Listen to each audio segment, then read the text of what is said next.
All right, is everybody ready to go back to work? It's the hardest hour of the whole, right after lunch, especially after dessert. If you had that dessert, you feel like taking a nap, but here. So I'm actually not going to be just prattling on. We're going to do an exercise here in a couple of minutes after I'm going to introduce the topic for a few minutes. Then we're going to give you an exercise which I will explain in a minute. So strategic thinking is our topic, and because it's strategic thinking, I think strategic thinking involves kind of a practical application of critical thinking. So since it's about thinking, I brought some trick questions with me. And the question is it a trick question if I'm warning you it's a trick? So all you have to do is think of what would everybody say, and then it's going to be the opposite. Okay, so that's how this game's played. So it takes great education to develop critical thinking skills. I think everybody would say true, so I'm going to say false. And what my story is that I believe we're born with critical thinking skills, but society beats it out of us. That's what I think happens. And I don't know if you've talked to a 5 or 6-year-old lately, but they have a lot of questions, and anything's possible. If you go into a kindergarten class and you say, how many of you in this kindergarten class consider yourself to be a creative artist? How many hands go up? All of them. Come back in 6th grade. Who among you is a creative artist? One kid, and they beat him up on the playground, right? They will continue to try to have him conform. And what you learn somewhere between kindergarten and 6th grade, what you learn is the student who is quiet and can remember what the answer is the one who's praised. So asking questions kind of goes away, and whoever can sit calmly and listen and remember what the teacher says the answer is considered to be the best kid. And we know that there's a lot of research. If you're identified, if when you're in 3rd grade you believe you're smart, you will turn out to be smart. And if when you're in 3rd grade you believe you're not smart, you maybe end up not being smart. So I actually could come back to that and show you even more. And whenever I say something that I think is a little iffy, I try to get someone important to tell you that I'm right. So I got Picasso this time. So here is my next question. I have free will and exercise it on a regular basis. I think, well, everybody's going to say, of course that's true. So I am going to say false. And I have backing me up on this one, Malcolm Gladwell. And what my view of critical thinking, strategic thinking is the problem is that when we say we're going to think about something, we believe that our brain is like a computer processor, and I'm going to process the evidence, and I'm going to come to a good decision. And what I am suggesting today is what really happens. And it depends on what you want to use for your metaphor, but it's a tape that runs in our head or a computer program that runs in our head. But what I'm suggesting is each of us has one way of thinking, and when a problem becomes before us, we apply our way of thinking to the problem rather than, quote unquote, thinking about the problem. Now, what do I mean by that? If you are a person who likes to take risk, when you're at work, they give you the opportunity, you think about it, you analyze it, and when you're done thinking and analyzing, what is your conclusion? What should you do? Take the risk or not? Take it, because you like risk.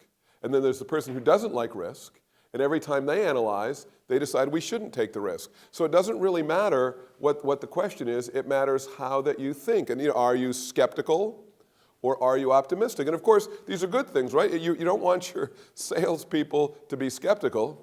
These people probably don't want the product, and the product probably doesn't work anyway, right? You don't want that person in sales. Skeptical people belong in internal audit, right? You don't want your optimistic people, don't look too closely, I'm sure everything's fine, right? Get that guy over to sales, get the negative person in there in internal audit, right? So it's not that it's a negative of how we think, but we each have a way of thinking. And again, think about your friends. Your friend's thinking is a mystery to them, but not to you. Your friend says, I'm thinking about buying a new car. And you're like, you're buying a new car. Because every time you get any money, you buy something, right? It's a mystery to you, but I can see how you think, and you're going to decide to buy a new car. And all we know for sure is you can't really afford it, and it will be very nice. That's all we know. So another way of looking at it, this one I think will hopefully resonate with you. And this is the one that's, of course, alarming for us. Think about the people who work for you. Somebody who works for you has a tape that runs in their head, and unfortunately for them, with that tape, they will never be promoted. Does that resonate with you? Like, because of the way they see the world, because of what they believe to be true, they have gone as far as they're going to go. Right? So strategic thinking, as I see it, is we've got to examine our own tape and see if we can tweak it a little bit. Because, of course, we see the people who can't make it to our level, but then above us are people looking at us who see what's holding us back from getting to the next level. So strategic thinking is trying to look at things in a different way instead of maybe, and change the way that we think. So I torture my students. I'm being nice to you, but I torture my students. And one thing I did when I used to teach a thinking section in a class before I moved into success skills was on the very first day of class, I would give them an assignment. And the assignment was, I want you to write a paper and explain to me the difference between human beings and animals. Between human beings and animals. I said, you can write whatever you want. I said, but I want to tell you a few things I don't want to read just because I don't think these things are accurate. Don't tell me people can reason and animals can't, because dogs can solve problems. They even taught rats how to gamble, right? So it's not that. I said, you have to come up with something that is uniquely different. And now what I think the answer is humans are the only animal that has the ability to think about our thinking, which is what I think leads to strategic thinking. If we think about the way we think instead of just letting that tape run in our head, and we can do that. But a deer doesn't think about its thinking. It doesn't review its work and say, how could I have a better season than I had last year, right? The deer seemingly has free will, can run over here, run over there, eat a leaf, eat grass, chase this doe, chase that doe. Seemingly has free will, but wouldn't you agree its brain is telling it what to do? Its brain is telling it what to do. It's not really thinking. So I give the paper to the students, bring me back a paper on Thursday, the difference between humans and animals, and they panic because there's really only a few kinds of questions they've ever had in their life. One is, we tell you the information, you take notes, the test is, did you remember it? I don't know why we do so much of that. There's no job that requires you to remember stuff, is there? Another one is we teach you how to solve a problem, then we see if you can do it by yourself. Third one is research, which means you have to go find out what someone else says and tell me what they said, but you don't have to think yourself. But this is, you have to think yourself. So the students panic. Then when they finally realize I'm going to make them do it, they say, well, how many pages do I have to write?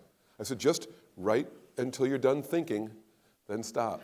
And it's horrible because they want to know, I don't want to do any extra thinking. I want to stop thinking when I get to enough pages, right? And I would maybe add at this point, thinking is difficult.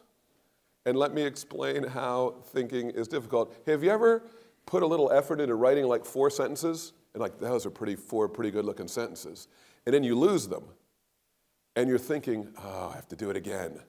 It'd probably take 20 minutes to do it again, but I will spend an hour looking for them because I don't actually want to think again, right? So thinking is, we try not to do, our brain doesn't really want to do it because it's hard. And you have that feeling at work, like there's a problem and you're like, okay, I have to like get my brain like, and I wind up my brain and now I'm thinking, right? You have that feeling? Of course, if you don't have that feeling, that's not a good sign.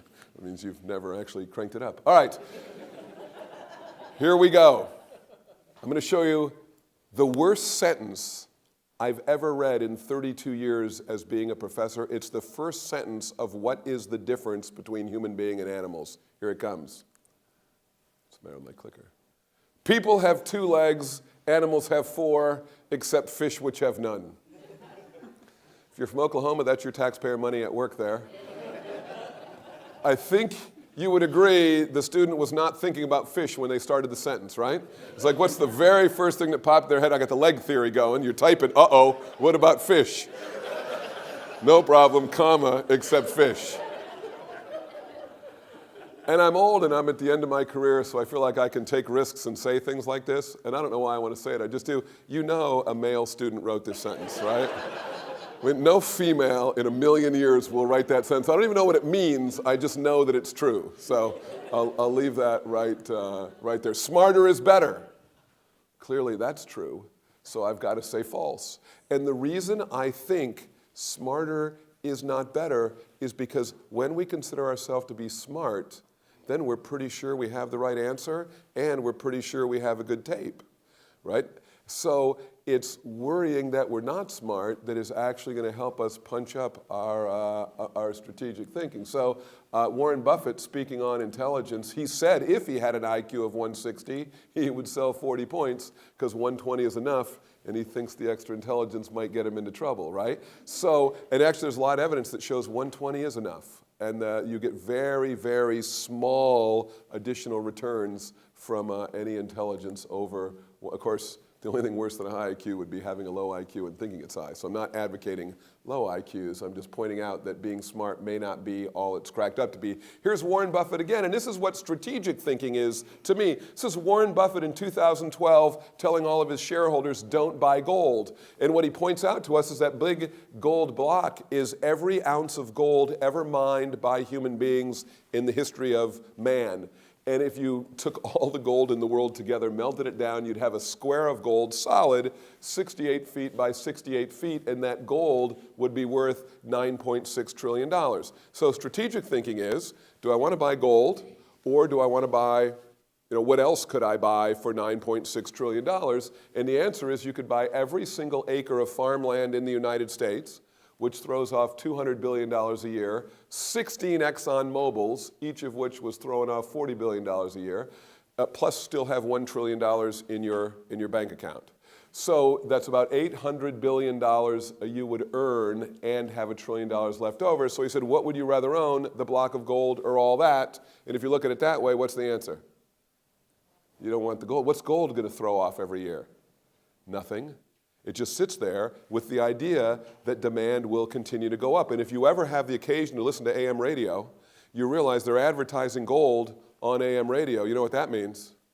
Everyone in the world who could be offered gold has been offered gold, right? And that's why the price is still lower today than it was in 2012. So one more who's smart thing. I picked 3 people here, and we're going to try to figure out which of these 3 people is the smartest. And the thing that shocks me is how many people know who the gentleman on the left is. Who, you know, Tony, you look guilty. What's that? I'm pretty good. Tell everybody. Vanilla Ice, if you didn't know, but you probably knew because everybody knows Vanilla Ice. Now, nobody knows the other 2 gentlemen. They're just Nobel Prize winning professors from Harvard and Stanford. It's Robert Van Winkle is Vanilla Ice's real name, and he never went to college. And then there's Robert Merton and Myron Scholes, Nobel Prize winners. And if you studied finance and you know the Black-Scholes model for option valuing, our finance professors tell me that model for valuing options has been proven not to work, but we still use it because we don't have anything else. So that's some strategic thinking right there. Here is my question. In 1973, the 2 Nobel Prize winners had not yet won the Nobel Prize, but they did very, very complicated computer modeling, and they figured out how to invest without any risk of losing their money. And what you do is you make a very, very safe bet. You put up money, you borrow a ton of money, you make the investment, and then you make some money. And the good thing about it was there is no risk of losing money. And they had a computer model, and the computer model went on for the duration of the universe, which is 14 billion years. So in 14 billion years, their model showed they would never lose their money. They got together billions of dollars. They borrowed even more billions of dollars. They went to work investing in 1993. It was working like a charm. In 1997, they won the Nobel Prize for effectively eliminating risk in investing. Many of you have been on the planet long enough to know how this story ended. Any guesses? Tails in 1999, 14 billion years before it was supposed to happen, the thing goes upside down. The entire, if you were around back then, the entire stock market froze, just like liquidity was gone. All the banks had to pony up the money that time to get the system going. So the smart guys lost all their money, went bankrupt, and froze the entire stock market, caused a worldwide recession. Vanilla Ice, a person who, let's be honest, seemingly no real talent, has sold millions of records. He's a reality star. He's one of my heroes. If you're like Yo-Yo Ma, you have amazing talent. But if you're in Vanilla Ice, like any of us could have been Vanilla Ice, but he's the one who did it. So I'm suggesting Vanilla Ice is actually smarter than the smart guys who were too good for their own good. With that in mind, we're going to do an exercise. Let me explain how this exercise is going to work. We're going to put you together with a partner, and it's a negotiation, but it's an inter-organizational negotiation. So you both work for the same team, and one of you will, it doesn't matter whether you're male or female, one of you will be randomly given the part of Betty, and Betty is the chief operating officer. She's the keeper of corporate resources for this organization. And the other one of you will get Kenny, and Kenny is in a region, he's in charge of a region, and he is a value creator, and Kenny has a wish list of 4 things that he wants. And I said it's a negotiation, but it's not really, because if you get the part of Betty, at the end, you get to say yes or no. So Betty decides which, if any, of the 4 things Kenny gets. And you're both going to get a 2-page story to read, and when you read the story, Kenny will know from his story what he wants to ask for, and then Betty, you will be reading background information, so you will once Kenny starts talking to you, you will have background information to understand what Kenny's asking for. Now, here's the key to this exercise. We have to stay within reality.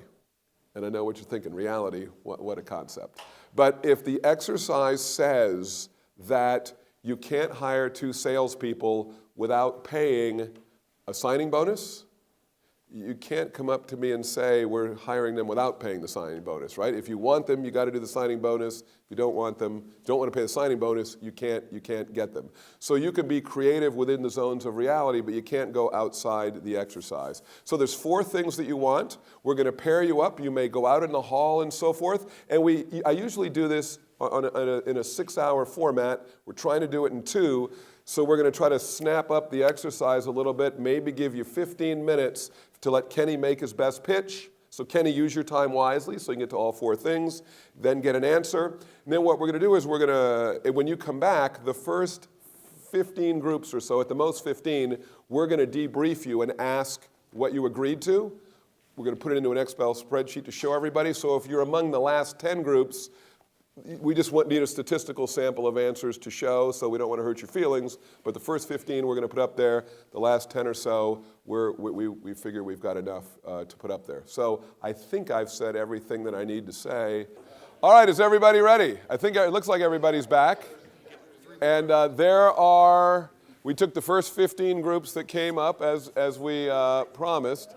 And there was see how many yeses and nos? Looks about 50-50 on the paying the signing bonus. And there were several groups who wanted to get those 2 outside salespeople without paying the $100,000. They came up here with various schemes. Paulie and Maria, looks like about, am I not on? Thank you. 50-50. And then marketing didn't do too well. Sort of, by the way, means no, but the people were so adamant, I just wrote that down so they'd go away. And then the interesting one was, no, he can't get a warehouse, but he was happy that he got a truck. So I wanted to share with you that he was able to get a truck. So before I say anything, I don't want to steer the conversation in any direction. I am interested in your initial reactions from doing this exercise. What just popped into your head about strategic thinking? Anybody? You needed a partner? I imagine you were Kenny. Yeah. So I have had in the past, I have had Kenny's quit. So when they turned in their results, they just said, and I guess Joe was ready to quit. So Kenny got so frustrated he was just going to quit. We'll come back to that because that's interesting. And anybody else? Yes? It's hard to say no to somebody that's giving you a really good sales pitch. Okay, yeah, and now that's an interesting point because look, nobody got all yeses. Nobody got all no's. Most of them were 50-50. Look, most of them were 2 yeses and 2 nos. Now, I don't want to hurt your feelings, but what kind of strategic thinking is that, right? The strategic thinking is I'm not saying yes to everything, I'm not saying no to everything, I'll probably say half. And a lot of you work in big organizations, and how many times is essentially that the answer, right? You get half of what you want. You ask for this much money, you get that much money. And the question is, Here's a way to tell if your organization's completely out of control. If you cut every department by 10%, that means we have no idea what the hell's going on, so just cut everybody, right? Because what the right answer is you should really slam these people, and those people actually need more money. That would be strategic thinking, right? So I'm a little suspect that we had so many 50, now granted, it's just an exercise, but you seem to be giving me the results that bureaucratic organizations give. I'm not going all in, not going all out, just kind of, making sure we're okay. So that was interesting. Who else? Initial reactions, anybody? No, that's interesting. You think there wasn't enough information. Please raise your hand if you looked at this and said, 2 pages. What the hell is this, War and Peace? Where is that person? See, there we go. So this is about the tape in our head, right? Some of you wanted much more information, and some of you, I can't believe it's a 2-page exercise, right? So that's part of what I'm talking about. We see it differently, so thank you for pointing that out, right? We have different ways of looking at it. Some people want a deep dive, some people interested in nothing. What else? Yes? On Betty's side, I would say we negotiated a couple different things where he'd stop spending outside of his expense account that he's not supposed to. And then he would stop firing people without getting that approved. So that's not listed up there, but then there were other items that you negotiated with. So you wanted to bring Kenny under control here because he was running wild. Okay, interesting. What else? How I got to yes is I had some ideas about we can pay Hannah and Bob's salary less, and then you make them more, work off sales, off commission more to justify the $100,000 signing bonus. Okay, but you were going to pay the $100,000, and then okay. Interesting. Did anybody feel like you were given the part of Kenny or Betty? Did anyone feel like they didn't like their person that they were playing? There were points, some of these points where we would be discussing them, and in the middle of them, I would say, actually more agree with Gary. Okay, good. That's what I wanted. And which side did you have? So you were given Kenny, but you were sympathizing with Betty. Okay, fair enough. What was yours? You were given Kenny, but you were sympathizing with Betty. Who else had their hand up? Anyone? Yes. Don't you, isn't it kind of a win-win? It's like, okay, if I can get 2 of these 4, then I've won. Well, we're going to hold that thought, right? Because it's a strategic thinking exercise. So I don't want to get there yet. But as it goes on, you may raise that again. But it's a little early for me to want to say that. Yes. Along those lines, I think it kind of sets you up in almost a negotiation field. And with that, the title of this data, strategic thinking, right? Right. In hindsight, we had to kind of come in with a more opening, right? Say, hey, I want to talk about the strategy of our company. Right. What I want to do instead of just coming in, let's see what I can get. Very well said. You looked at it as a negotiation, but you're both in the same organization, so why didn't you do strategic thinking together? That's the punchline of the exercise. Why don't we? We're in the same organization, yet we always go to these meetings and we bump our heads. Go ahead, sorry. The exercise itself is set up to put us in boxes, and the opportunity is to take 44% of the current market that's on the table. Yeah. So you're really haggling over these little things that are tactics to achieve that, and so you kind of point the crowd to these tactics, and you miss the bigger play. Right. And that's what the exercise was. So you asked me what the exercise is about. That's what it's about. There is a big opportunity out there. There's an opportunity to work strategically, but what organizations do is they make a bunch of rules, right? And they make rules and guidelines. Rules, let's say, have to be followed. Environmental regulations, HR rules, penalties and fines, lawsuits for not following them. Guidelines are things that are usually true that help us do our work, right? But guidelines pile up over time. And a whole bunch of guidelines were created just for morons, right? So we could just say, use your best judgment, like, uh-oh, what about the morons? Yeah, let's get some rules out, right? And what you're trying to do is you're trying to use rules to stop the morons from being morons, but put me down for this. Doesn't matter how many rules you have. The moron will find a way to be a moron. Right? Inject a whole lot of history. I mean, you kind of read through what Kenny did, and I don't know what Betty said, but, you know, Kenny's kind of a jerk and a maverick, which immediately puts, I'm a Kenny, but immediately puts Betty kind of in this, like, you're on my, so you inject office politics Yeah. and tactics instead of looking at the big picture, and you've got a recipe for And no guarantees, Yeah. right? Okay, but of course there's no guarantees. That's going to occur. Right. So you're going to violate company policy, change up culture, do some other things with no policies are meant to be certainty. broken. Policies were meant to be broken, Drew says. If Susan the lawyer, is that how you feel about policies? Only if I'm getting something in return. It's a risk assessment, right? Yes, and you say there's no guarantees. We'll come back to that. So, Drew, when you said, yeah, you were pointing us to this, and this was minutia, and there was bad history, were you criticizing my exercise or admiring my ability to create your organizational reality here in the exercise? I admired the exercise Because I was trying to create what your world is like at home. very, very small gold nugget, or you hit a big, big gold nugget, 44% of the market share, and we focused on all this crap on the back page. Yeah, And created this drama between the two of us. right. But you also said that, you know, the company is being conservative for economic downturns also. Uh-huh. Which every organization is. You can go after the 44%, but it may be to your detriment also. Okay. So I wrote the exercise based on a story that I heard from an old student. He was in my class in 1986, and I've stayed in regular contact with him since, and I've heard him whining about his job for 32 years. And that whining culminated in this exercise. And I sent the exercise, both sides, out to 10 friends and associates of mine, including one was president of a unit of Koch Industries up in Wichita.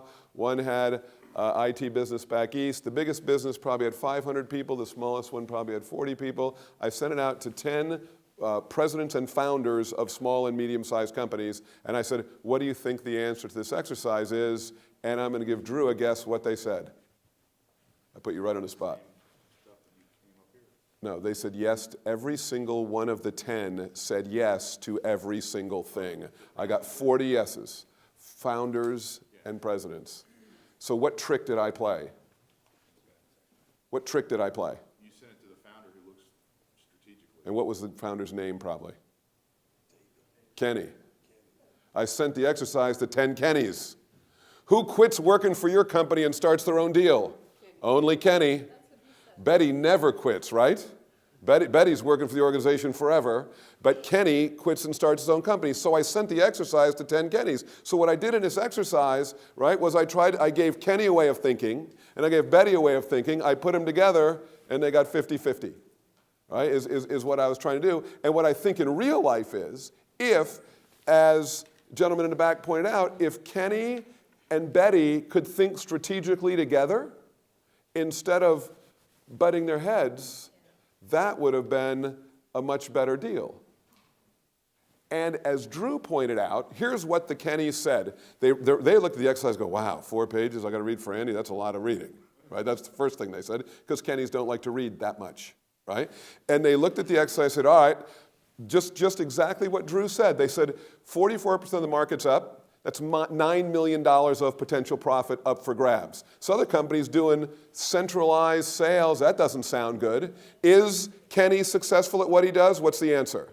Yes. My goodness, he made $2.5 million with the little region that he had. $9 million is up for grabs. Here comes the big question. If I give Kenny every single thing he wants, what does it actually cost me? Looking at your exercise, what does it cost? $500,000 at the most?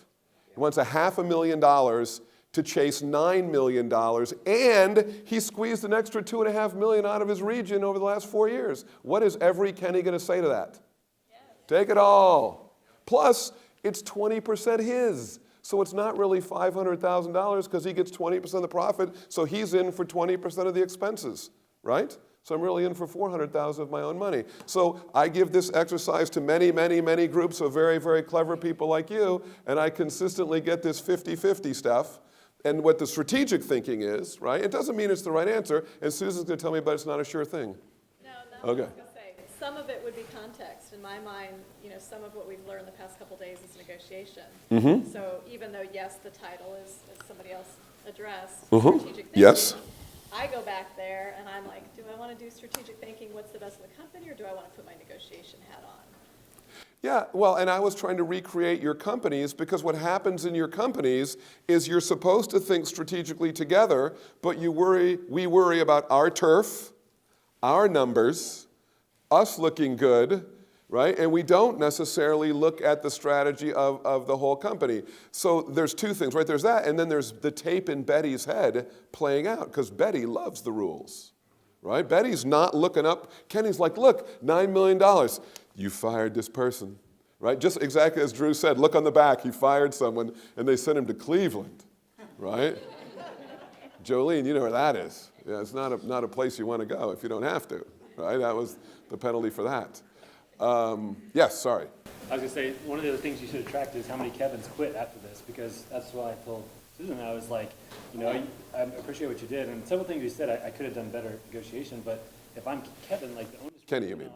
Kenny. Yeah, if you're Kenny. If I'm Kenny, the onus is really not on me to solve this problem. If she says no, then I'm like, well, crap, there's 44% market share out there.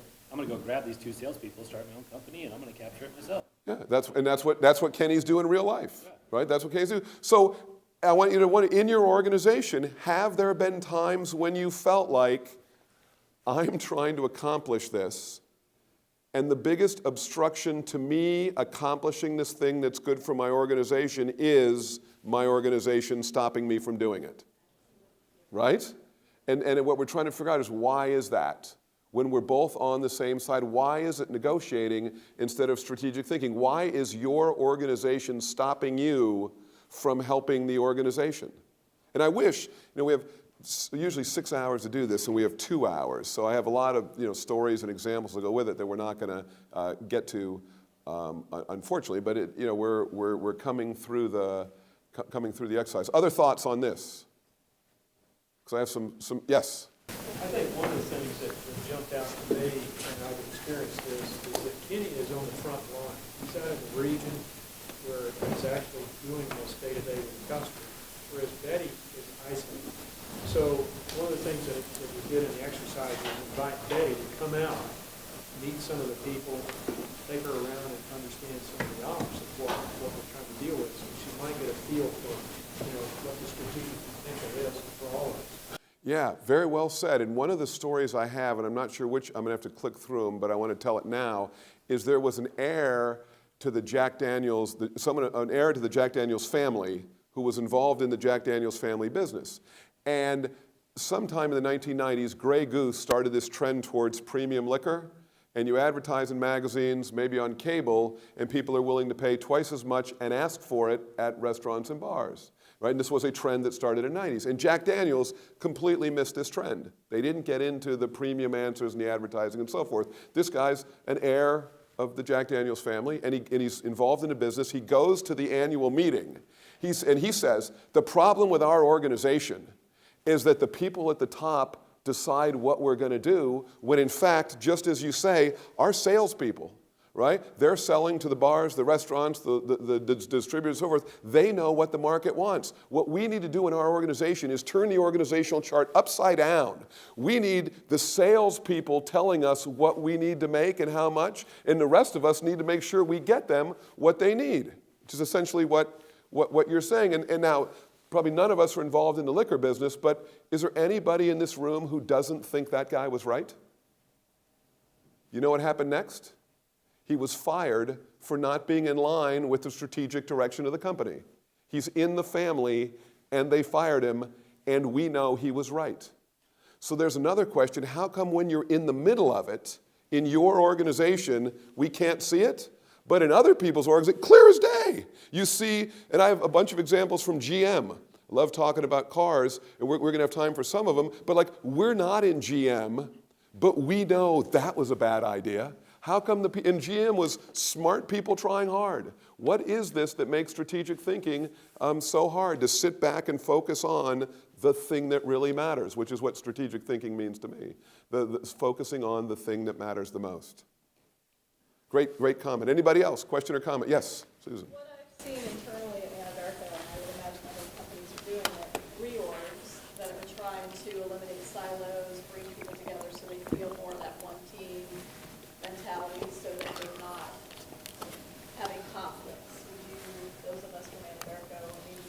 some success with that, but generally, when you're in a massive organization, you're always going to have people that aren't necessarily aligned, but it does help to have people feeling as though they're on the same team, independent of disciplines that they're representing. Yeah, good. And what I think, my contribution to helping is if, we could go through enough of it, what I try to get people to do, one of my biggest takeaways from this exercise is, most of us aren't a pure Kenny or a pure Betty.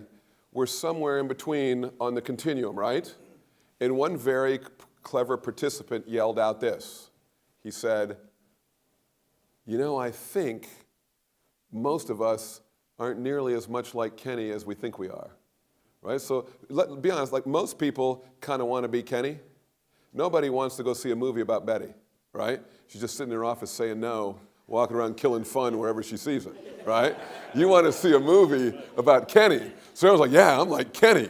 Let's try this. No, we're not doing that, right? I mean, you don't want to be Betty, but we are Betty. So one of the things I want to do, the takeaway is to open up your Kenniness inside and let your Kenniness fill up a little bit more. But then even more importantly, the big takeaway is the solution to what you say is if people understand that we all think of these things differently, if you could get respect for the other people, then it doesn't become this constant, the Bettys go to lunch together and like, oh my God, they're out of control. And the Kennys are like, oh, they're out of control, right? You understand that we need both of you, because here's what I'm gonna give you some free consulting for Anadarko. Are you ready?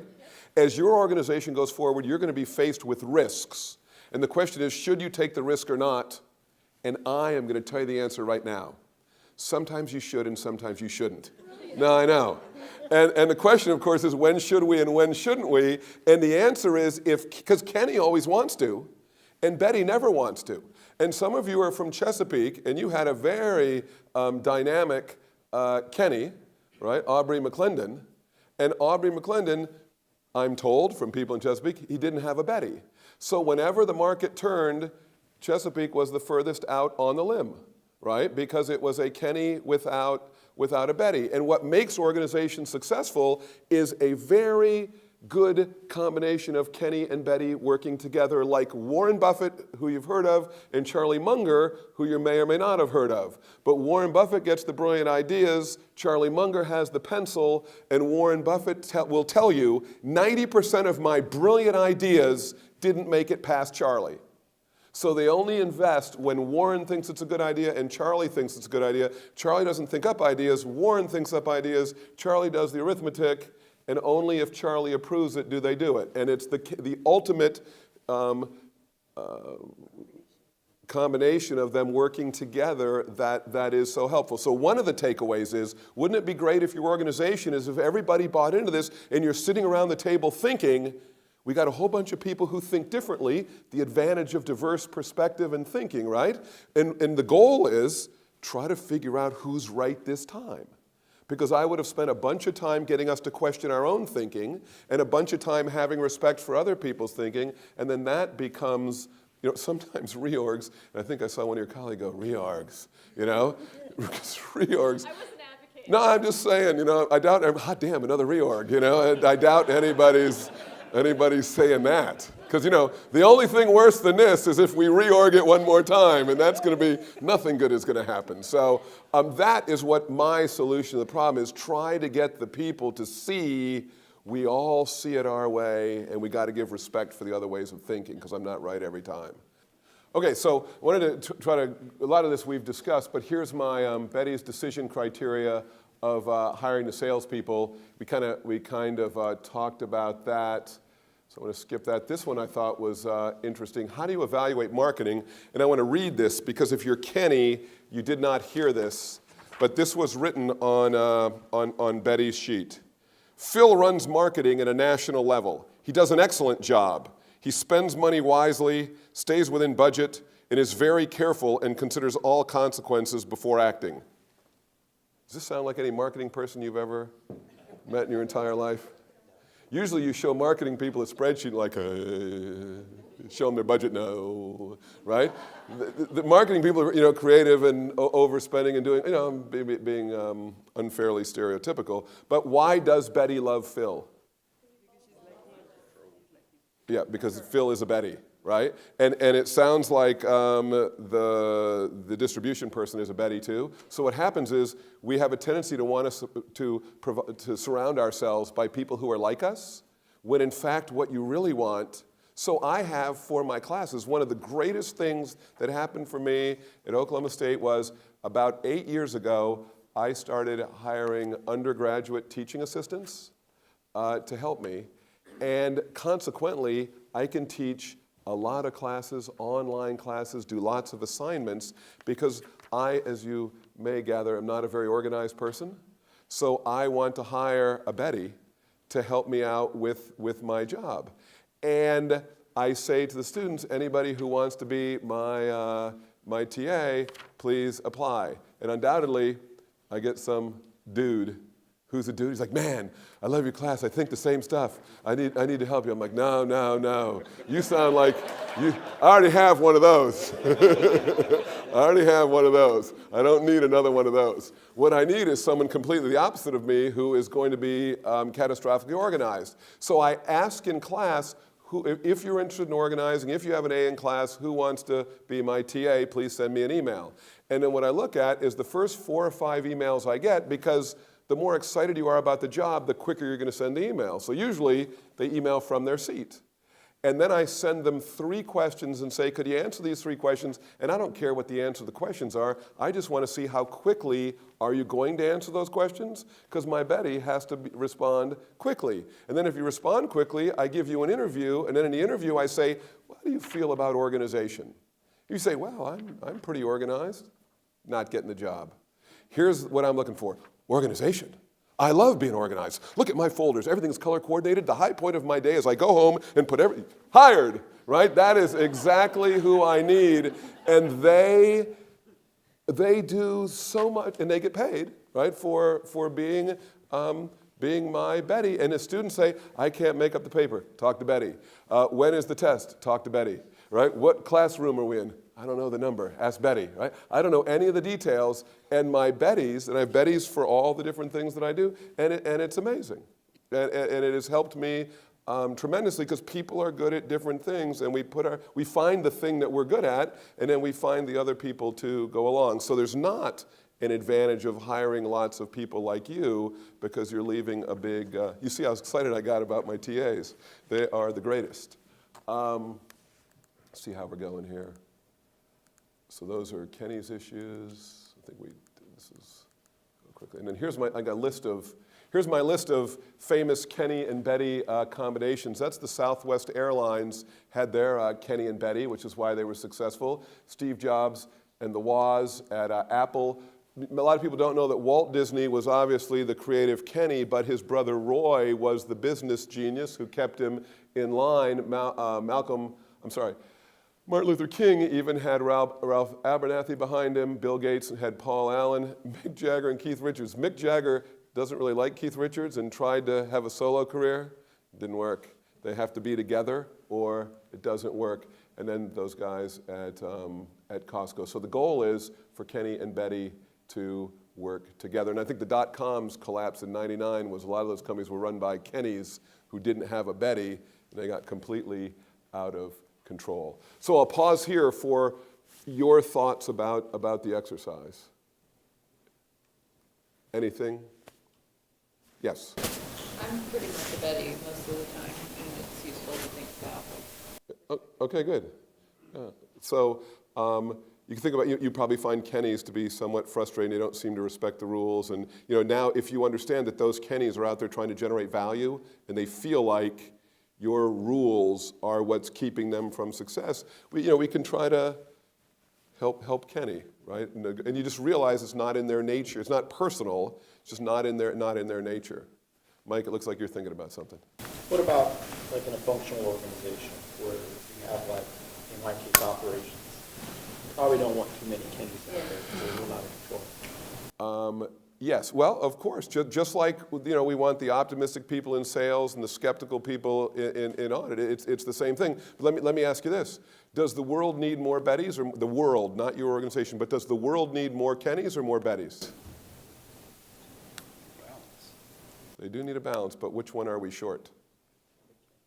We're short Kennys, right? Where we've got tons of Bettys. We need Kenny-ness. We don't need to see more Kennys. But maybe, what Danae, is it Danae, was saying is, I'm going to open up some of the Kenny-ness in me. Because I think, and wouldn't everyone admit this? When you were younger, you were more of a Kenny. Right? And the older you get, the more Betty-ish you get. So even in your own family, you can punch up the entrepreneurial spirit of your family by awakening the Kenny-ness in you. So I think it's true, you don't want Kenny everywhere, but organizations seem to have a shortage of Kenny-ness. But yes, I completely agree. What other closing thoughts? Yes? How do you view Kenny's in the corporate culture? Like in this, we're going to change what we do, we're going to pay bonuses, we're going to allow some promotions before 5 years. Does that disenfranchise over the long term? The Kenny's the guy parking at the guest spot in the parking garage, not... Yeah, well, I'm not, hopefully that, I don't know, that might not be a Kenny thing. I'm not saying Kenny wouldn't do it, but that's not why we love Kenny, right? So what about not, is it demoralizing to follow, where, hey, you're supposed to wait 5 years, I waited 5 years, they didn't, right? And this is, managing by guideline. Because if you're a manager, you say things like, well, I can't do that for you, because then I'd have to do it for everybody. And managers say things like that. And of course, what happens is everyone who's above average quits, right? What a good manager says is, I'm going to let Tony work half days on Friday, because Tony does this, and does that. And anybody else who can do this, and that, like Tony, gets to work half day on Friday. So I'm giving you the reason for why I'm doing it. So you bring up a good question. Betty wanted to, we don't have our numbers up there, but Betty wanted to control the hiring of who works for Kenny. Well, how do you hold Kenny responsible if Betty picks the people who work for Kenny? Now, the way you hire, I would say, is you say to Kenny, Kenny, you can hire whoever you want, but don't you think it's fair if you interview everybody in the mentoring program before you decide?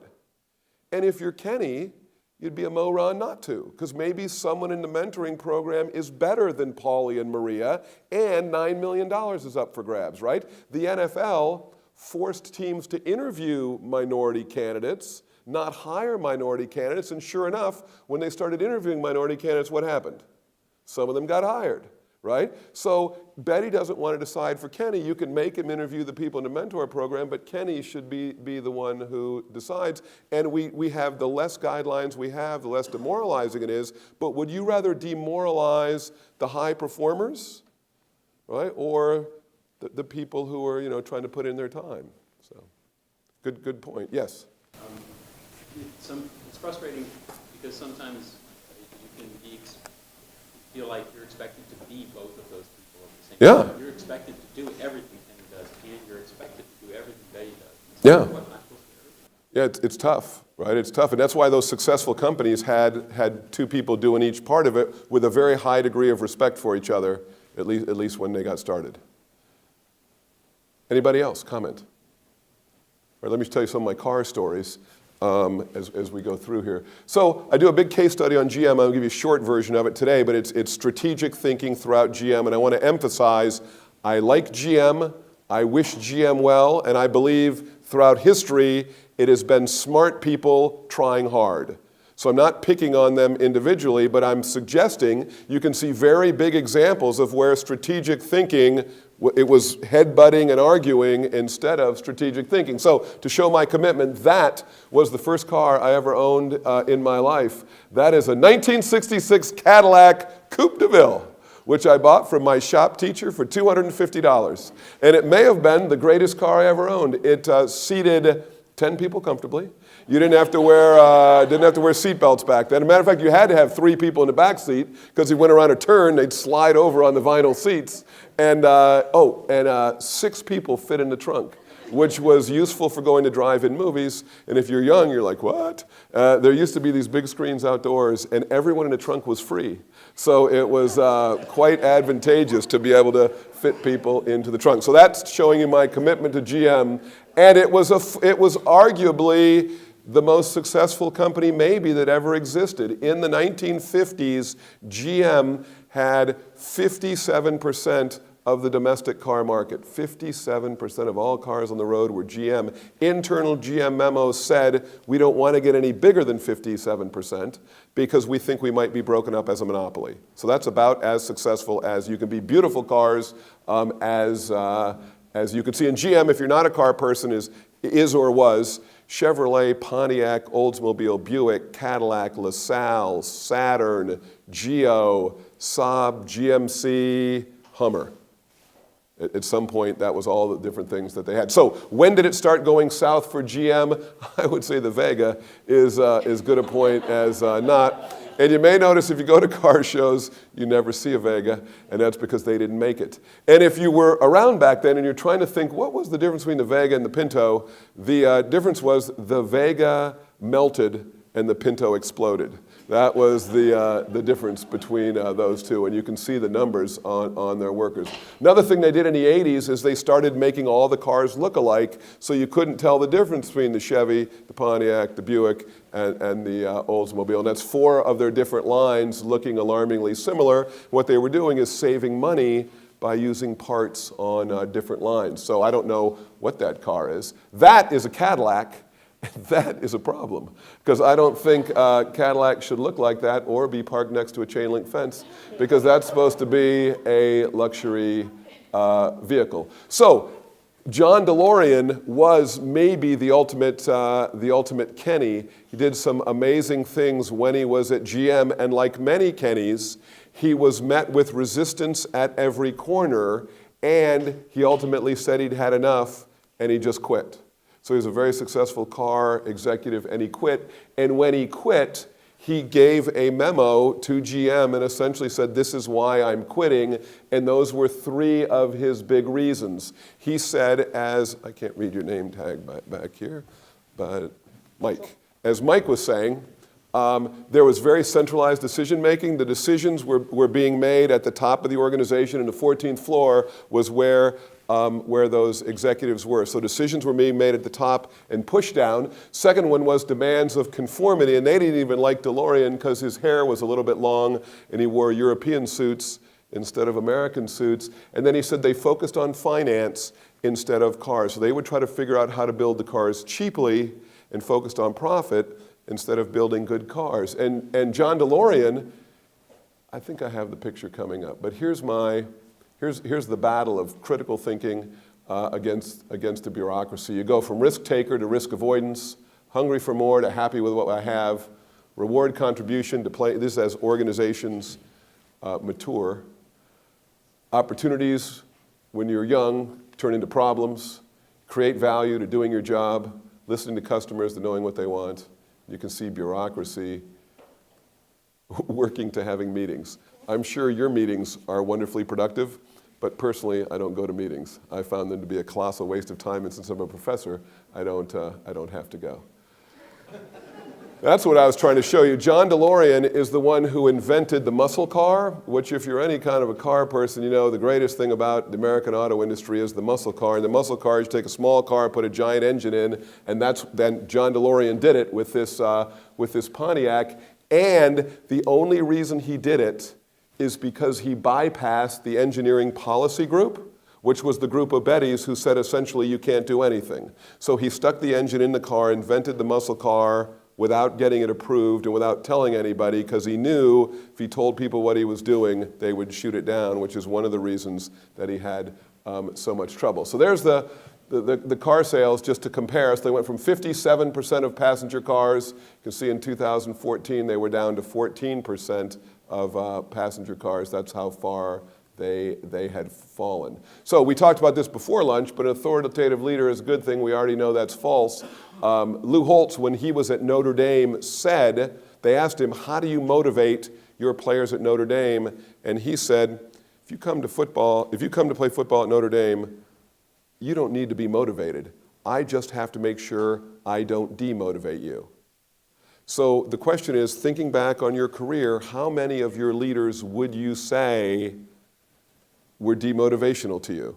And your leader's there to be motivational, but in fact, you're trying to get your work done, and they are seemingly working against you. So one of the things we can take away from this is try to let the Kenniness in the people who work for you. Try to let it blossom and try just not to demotivate them. So in 1999, GM's on the ropes. They realize things aren't going well. We've got to save the day. We've got to come up with something completely new. So they came up with the most versatile vehicle on earth. It was a lifestyle support vehicle. Some of you probably know what's coming. Bam! Pontiac Aztek. And I think you would agree, somebody should have known this was a bad idea. Now, it had a tent on the back, and maybe GM identified a group of people who didn't have a home but were looking for a car. I don't know what the strategy was there. But what we know about GM is that the executives, they drove into their own heated parking garage, and they got in an elevator with an elevator key, so the elevator did not stop anywhere except the 14th floor to make sure the riffraff did not interact with the executives. So when the executives say, this is a great idea, what is middle management going to say?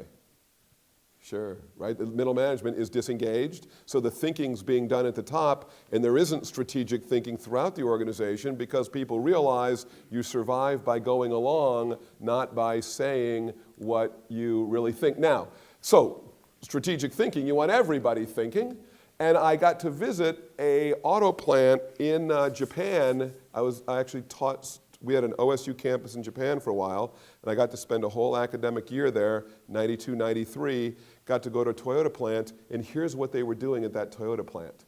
The plan was that when the vehicle's coming down the assembly line, they had computers were new, but they had a computer inventory system, so they were building on their flexible assembly line the exact vehicles that were selling around the world.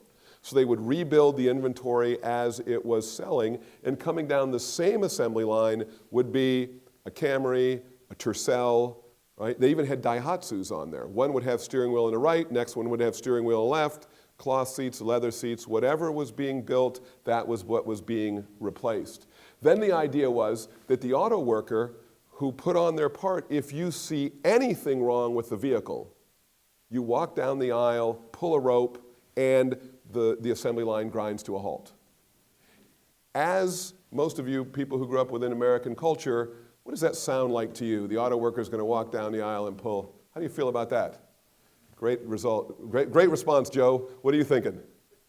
Yeah, don't do it. Don't pull that rope, right? And it's weird. And the problem is you grew up in America, right? Like, no, don't pull the rope. They don't want you to pull the rope. They're saying it. They don't want you to pull the rope, right?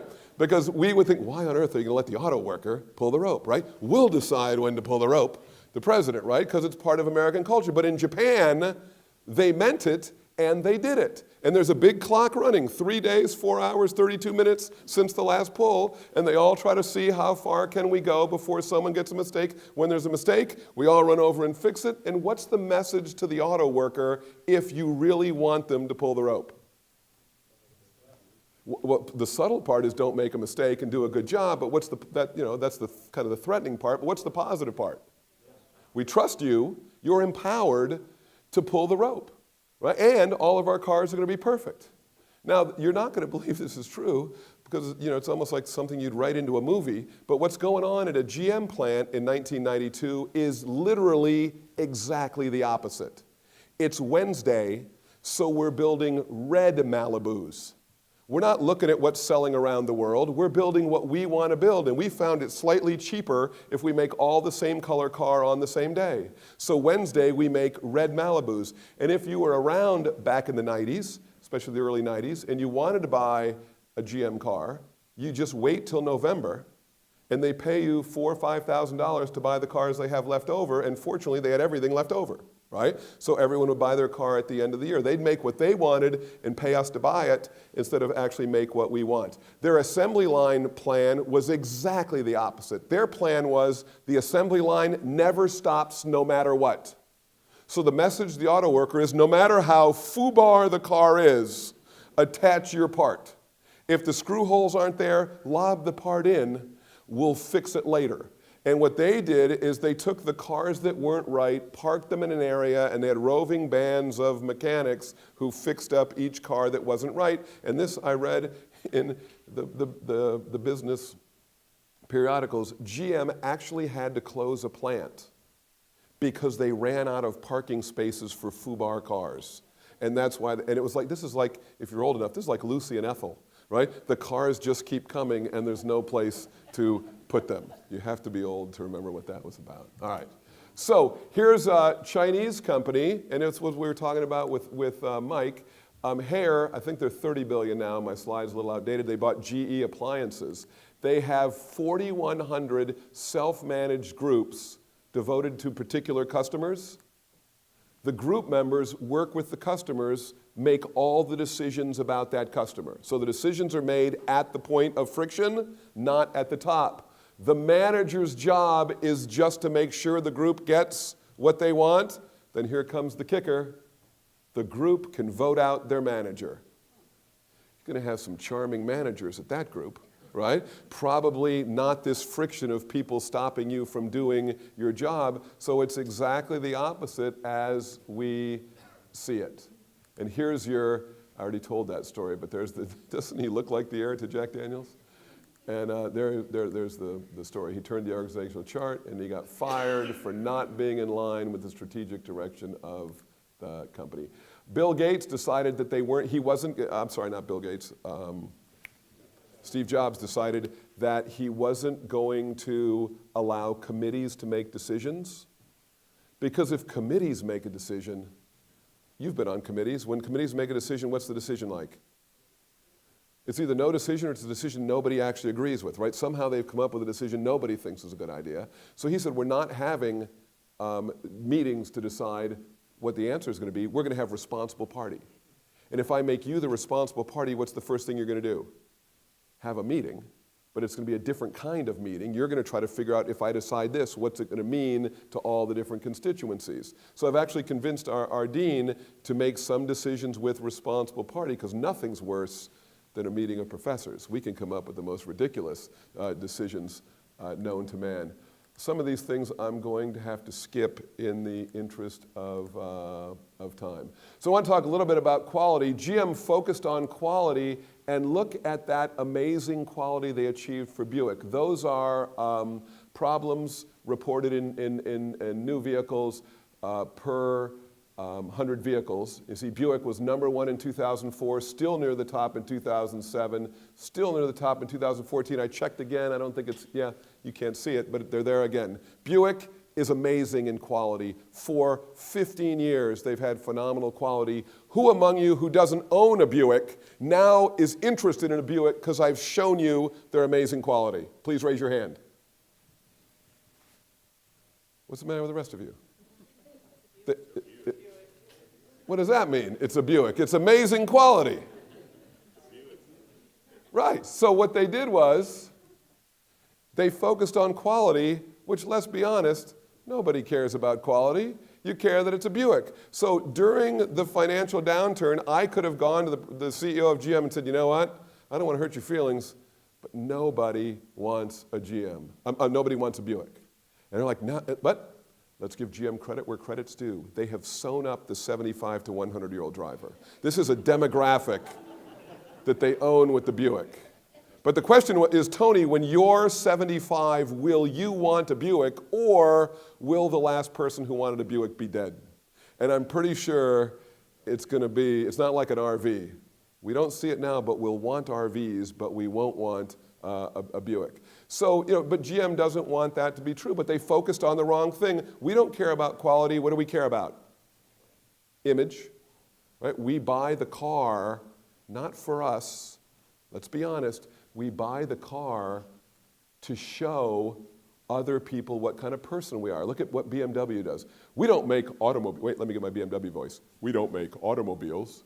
We make moving works of art that express the driver's love of quality. If you have a BMW, what are you thinking? That is exactly why I bought my BMW. If you don't have a BMW, what are you thinking? That is a bunch of BS, right? Because the car is an image of who we are. So we buy the car to show people what kind of a person we are, right? If you're a truck guy, how the hell is anybody going to know you're a truck guy if you don't have a truck? Well, they're not. I need to get a truck. Have you in your entire life ever seen a coexist bumper sticker on a pickup truck? Susan, have you ever seen a coexist bumper sticker on a Subaru? Yes, they're on Subarus and they're on Priuses, right? That's where they are. My wife's from Los Angeles, and one of her friend's husband had a Hummer in Los Angeles. And he said, boy, it's really annoying. Every time I stop at a stop sign, someone gives me the finger. And I said, well, I live in Oklahoma. The same thing happens if you drive a Prius, right? We're just completely the opposite of you. So GM, and if you think about it, they never had an image, right? What was the image of the Chevy driver, the Pontiac driver, the Buick, right? They didn't work on the image. They spent billions on quality, but didn't work on the image. That is an Oldsmobile, and I would argue that is a beautiful car. Those are interesting and attractive cars. Muscle car. The hell is that? This is like Brad and Angelina having ugly babies. I don't think it could happen. And the thing is, think about this.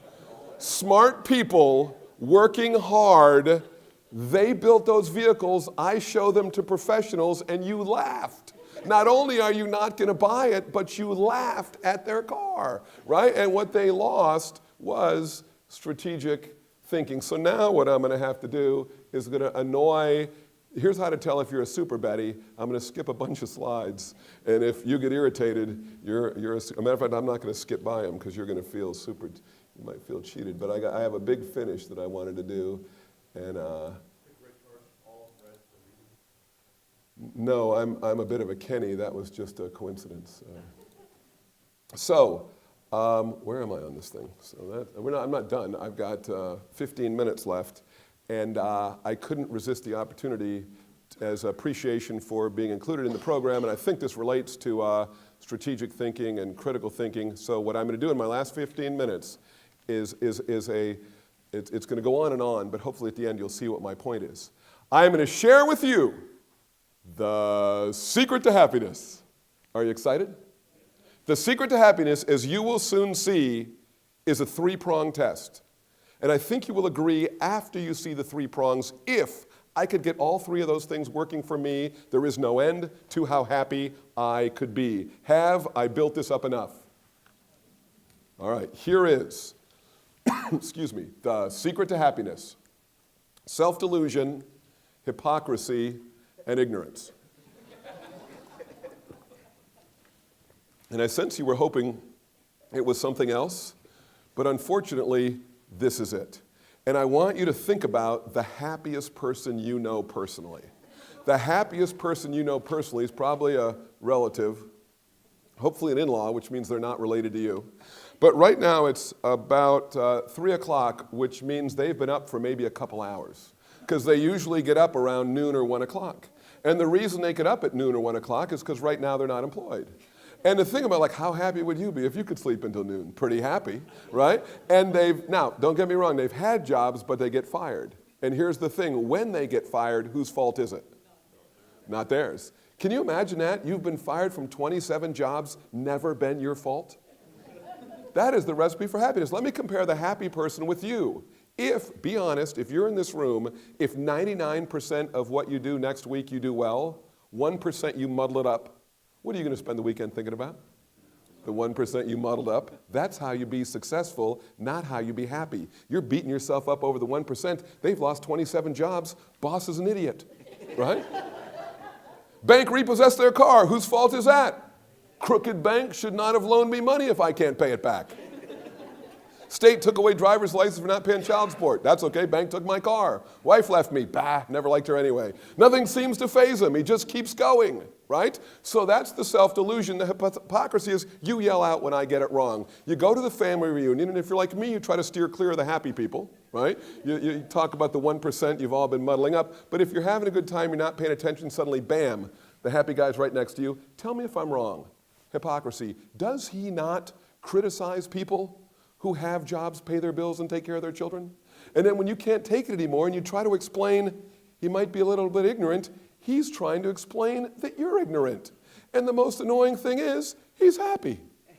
What are you worried about? Like, what am I not worried about, right? What are we worried about? We're worried about the future, the economy, doing a good job, our children, retirement. I'm worried about world peace. What's he worried about? Nothing.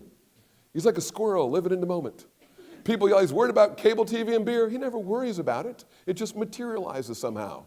And actually, I've been inaccurate here. The second most annoying thing is that he's happy.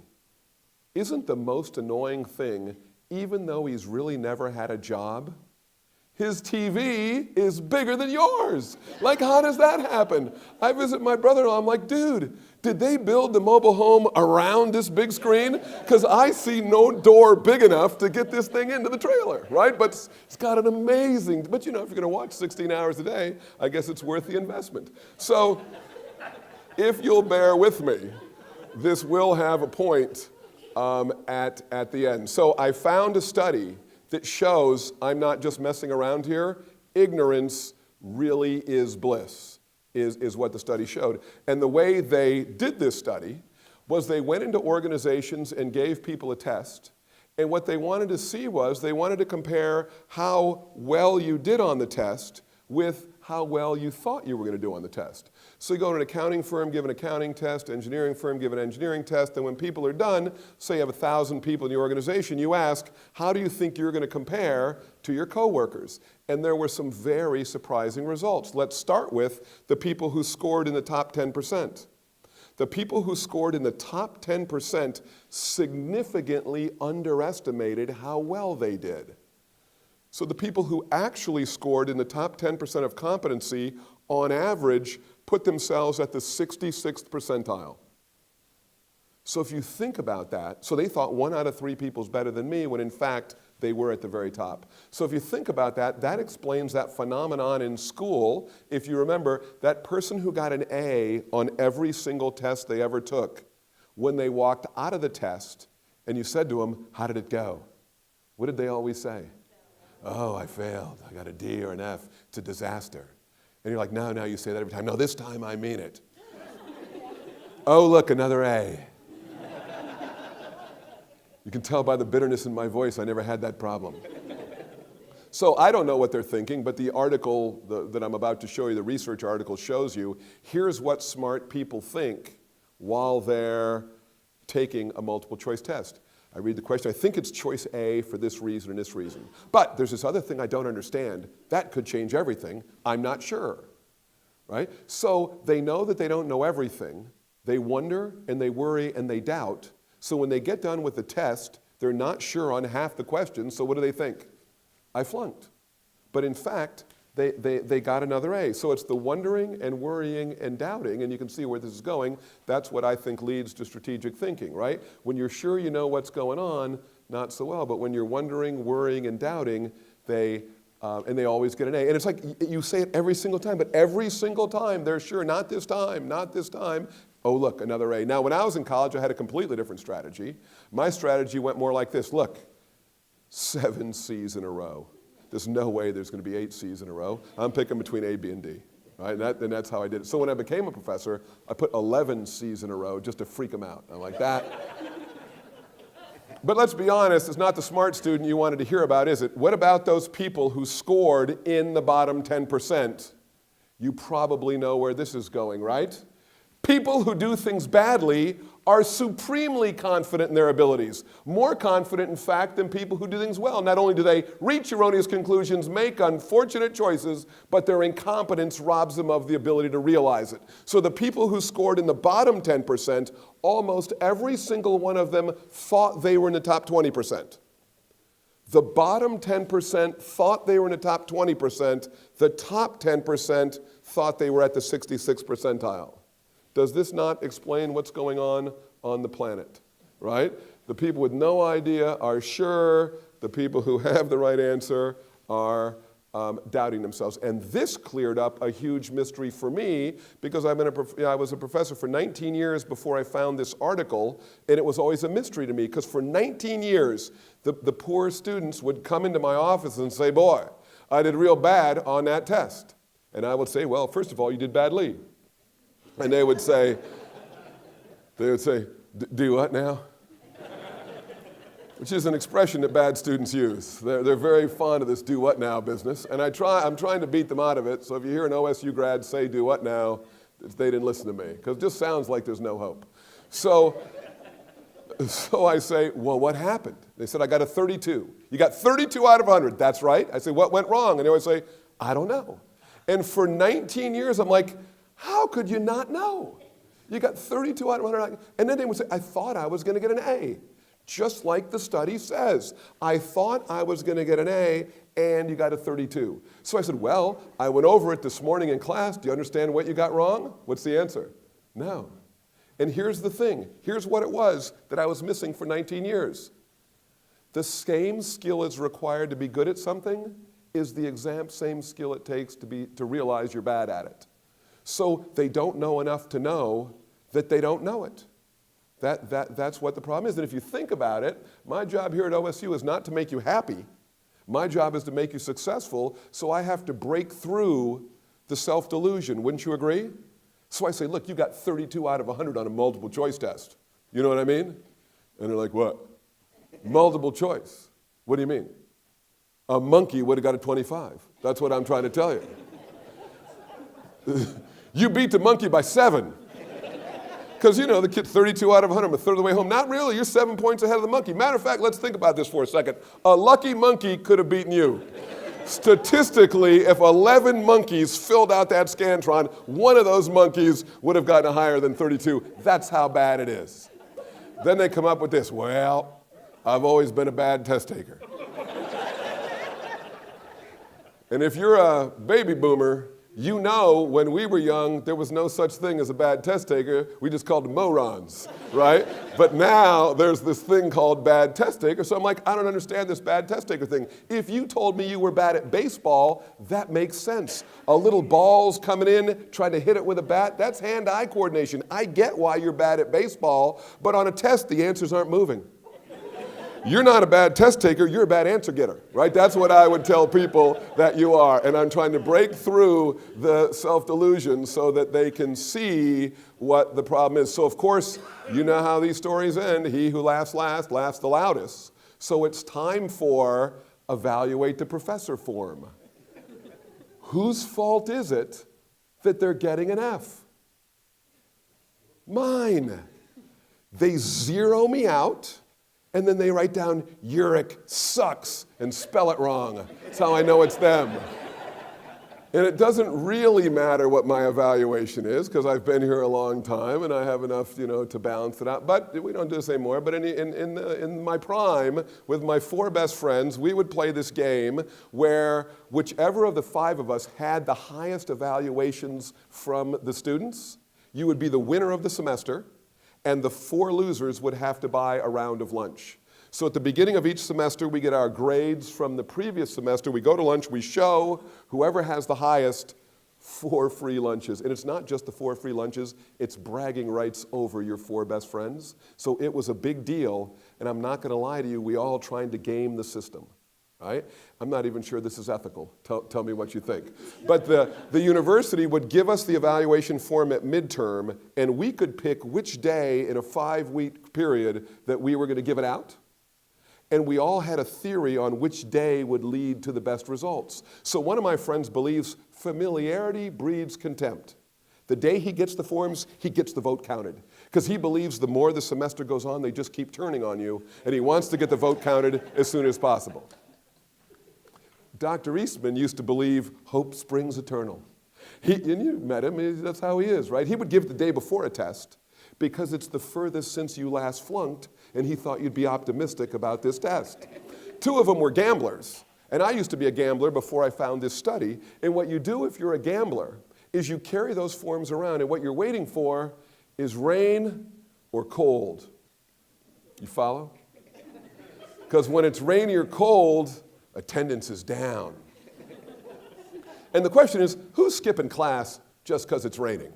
My research shows that A and B students are waterproof and insulated and able to come out in any weather, so you want to get the vote counted while the F student is staying warm and dry, right? So you carry those forms around, and of course what you do, there's a certain gambling factor in there, and sometimes you just get hammered. So let me come to my point so you can figure out when should you give the evaluation. After I found the study, when did I decide to give the evaluation?